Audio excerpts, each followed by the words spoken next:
magsimba, magising at magbangon, tayo'y magsilakad, masiglang tumuhin ang ating simbahan. Good morning, it's me Harris and welcome to my vlog. So today's video, it's 3:30 in the morning and magsisimbang gabi tayo. So let's see if we can film inside, kung maraming tao, kung ano ang situation sa church, so that I can update you as well kung gusto nyong magsimba, kung safe ba. So nandito na po tayo sa church. Ayan.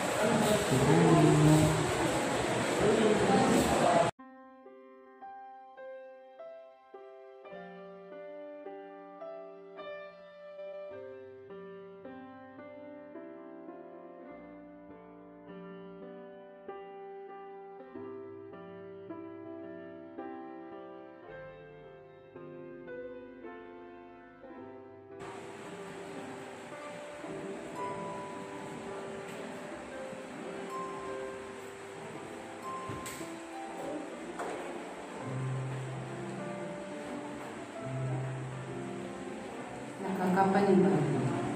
Linggo ngayon, pero walang tao sa simbahan. Nakakabingi na rin ang katahimikan nito mula nang nagkaroon ng pandemya. Ako nga pala si Maribel Bini, 45 years old.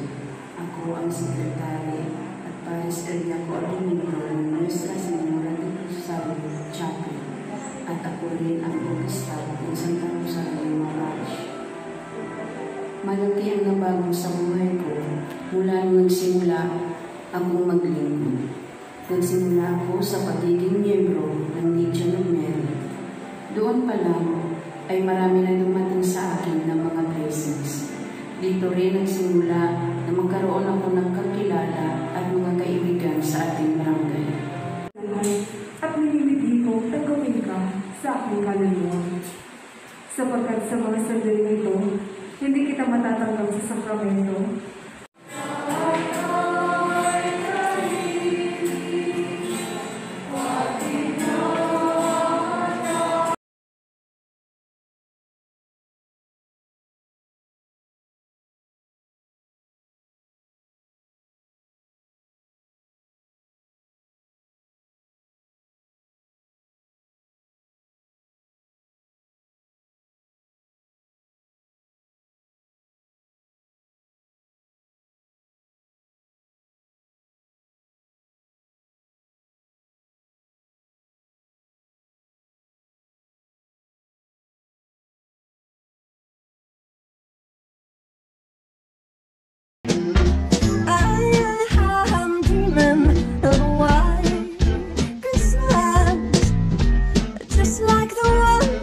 Kompleto ang simbang gabi kapag wala tayo nitong mga pagkain na to, na sobra naman talagang namimiss natin.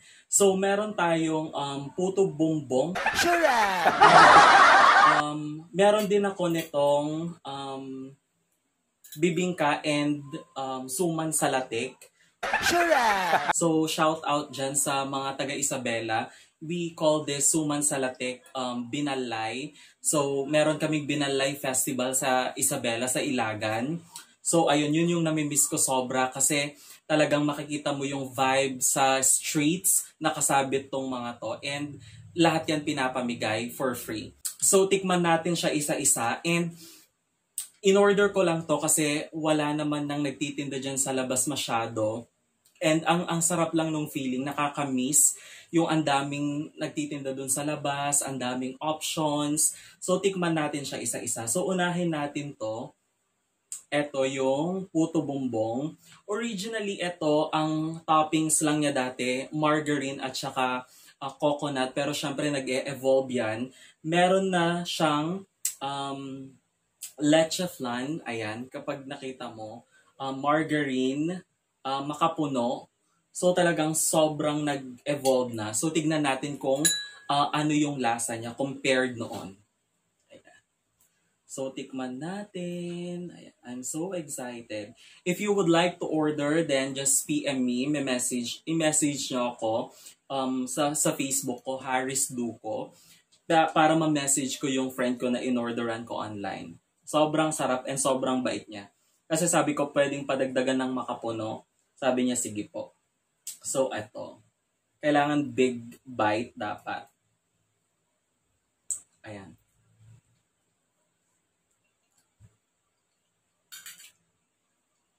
Sarap.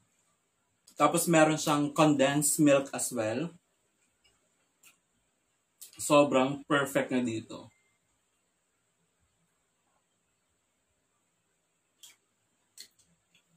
So ayun, kapag gusto niyo yung vibe ng pagkatapos ng simbang gabi kakain ng ganito, just message me, at least it's safer na kakain tayo sa bahay. Pero nakakamiss nga, sabi ko, yung kakain tayo sa kalsada, di ba? So ang sarap, ang bango, nakakamiss yung ganung feeling yung naamoy mo yung, sa kalsada yung coconut, naamoy mo yung rice cake habang niluluto. So sobrang sarap. And let's try this one. So ito yung bibingka. Ayan. Medyo mainit pa siya. Ang pinili ko lang is yung original, yung walang toppings. May margarine, meron din siyang coconut, and sometimes meron siyang salted egg. So depende yan. So siguro ito hindi siya special kasi wala siyang toppings. Pero tikman natin. Ayan. Tikman natin. Ang sarap. Namimiss ko yung tita ko kasi gumagawa kami ng ganito dati sa Isabela. So, sobrang sarap. Ayan. Perfect din siya talaga sa coffee. So, next would be this one. Eto, tikman natin siya. Ayan. Eto, yung suman sa latik. Eto yung latik niya, hindi ko alam kung saan gawa to. Coconut din ata. Tapos, ni-reduce lang nila yung ano niya and nilagyan nila ng brown sugar. So, tikman din natin. Ayan. Nakakamiss talagang umuwi sa Isabela kasi ang daming ganito. Lalo na sa Ilagan City. Ayan, kasi doon ako nag-aral. And ang sarap. Ang daming ganito. Sobrang murang-mura lang. Ayan, you have to dip mo yan.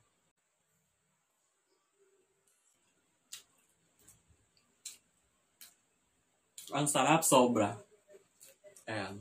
Nakakamiss umuwi ng bahay. Kasi gumagawa din yung nanay ko ng ganito minsan. Ayan.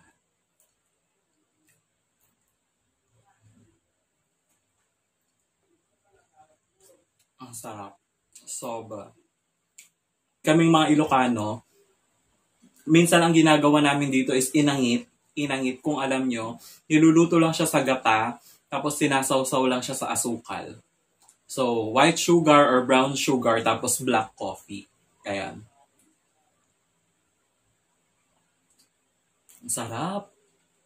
Nakakabusog. Tikman ulit natin ito. Hindi ako makaget over. Ayan. Tikman natin yung makapuno niya. Makapuno. Ayan. Iinggitin ko kayo.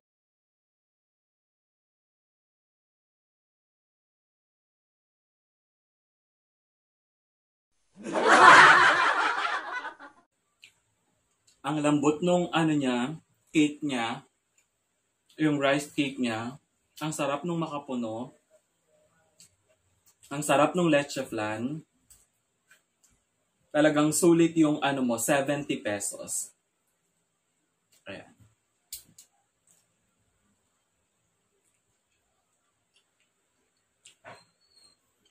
Sarap. Especially, of course, when you eat it with your friends, when you eat it with your family, tapos magkwekwentuhan kayo over coffee, di ba?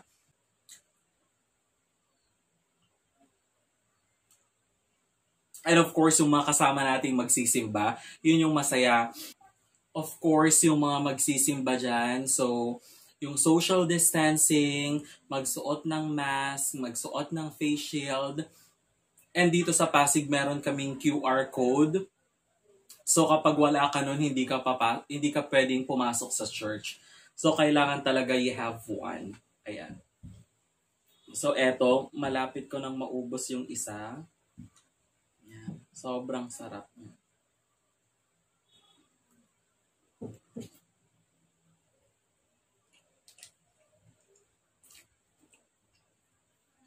So ayun, thank you for your time. Thank you for watching. Sana natakam ko kayo. And if you would like to order, then just message me on Facebook, Harris Duco.